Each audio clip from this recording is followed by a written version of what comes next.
You ever play with a great player who went through an extended struggle like Julio did for the first 3 months this year? Harold Baines, the Hall of Famer. Sure. It seemed like, but Harold Baines played in Chicago in the freezing cold, and that was a big part of it. And maybe Julio being outdoors in Seattle, it's not always the warmest in April and May either.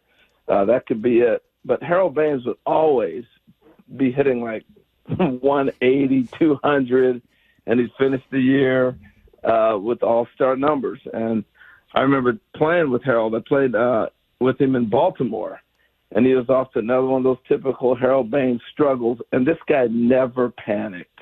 He just knew he would get his hits. And for me, if I ever started off that poorly, it was going to be a uphill battle the rest of the year. But some people do it, and other people do it the other way. They get out of the gate real hot and play real well. And then the last thing on this is, this year, beginning of the year, Aaron Judge really started off struggling, and everybody in New York was all over him. And he said, hey, look, I'm going to have a stretch where I don't hit, whether it's in April or it could be in August. But I'm going to be there at the end.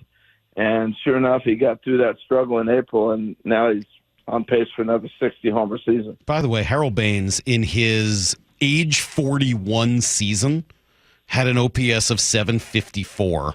I'm pretty sure that would be second on the Mariners this year if he were playing. I mean, now it's a different game. I know you can't quite compare apples to apples there, but wow, that is really sort of incredible to think about. Just to go back to Baines for a moment, maybe for him it was sort of a regular thing, but was there anything he would do to dig himself out of that? Was there a mechanism in your time for guys to just try to turn it around when things started to look rough?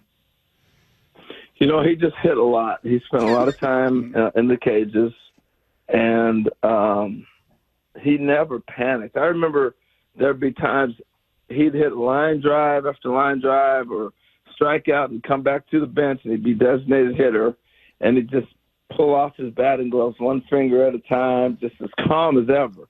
Everybody else is slamming helmets, and he's just calm as ever. He knew he was going to get his hits, and I think that's a big part of it, knowing that you're going to be able to perform. And I think Julio's getting that point where he knows he's going to be having the numbers at the end of the season. Hey, play cut number 8 for Harold that you played earlier, Salky, in the need to know, because this was Julio talking after the game yesterday. And as you can imagine, Harold, in our market here is awesome as it's been to watch these Mariners stay in first place for week after week after week here, knowing, though, that if Julio gets going, my gosh, this whole offense gets going. Here was Julio talking about just kind of flipping that switch after last night's game. Sometimes you just have to. I feel like sometimes you kind of feel sorry for yourself a little bit, and then it just, like I said, you just kind of take on responsibility for what you do, and be yourself no matter what. And I feel like sometimes that little thing might seem simple, but I feel like just that little flip of the switch can change a lot for you. What is that little flip of the switch? What do you hear there? Well, I think to me, the first thing I thought about is he tries to carry the team too much. And then he realizes, I just got to do what I need to do. And I remember that with Edgar. I remember that with Griffey a lot, where they would try to do more than they needed to do. And I remember Jim Lefevre one time was our manager. The first year the Mariners played over 500 baseball in the history. And he called it the Sermon on the Mount. It was spring training. He stood up on the pitcher's mound. And this is the first year we had never won in the Mariners system over 500. And he stood on top of the mound. He had us all gathered around. It's like the first or second day of spring training. And he looked at Alvin Davis and he said, I don't need you to hit 40. You hit 30 last year. I need you to hit 31 this year. And he just went around the room, around the whole team, and just talked about just adding a little bit of what you're capable of doing, not crazy, outrageous things you couldn't reach. And he just put it all in perspective. And I think that's what winning teams do.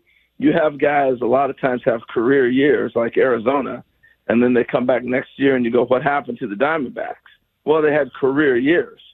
But the teams that continually win consistently, it's your players have a normal, consistent season. and they don't have to have a career year. We talk a lot about the Yankees' core four, but Derek Jeter didn't have a 40-homer season. He had his 25 homers. He hit his 310, 320, and so did Tino, and so did Bernie. You know, they never had a guy that just had an unbelievable year, went out and hit 65 homers. That changed everything. They all played their normal, regular, great season, and that's how teams win. And so that's what I hear from Julio is he's learning. He's just got to do what he can do. He can't try to sit there and go, we're not scoring runs, so now let me try to hit a 5-run homer, which is an impossibility.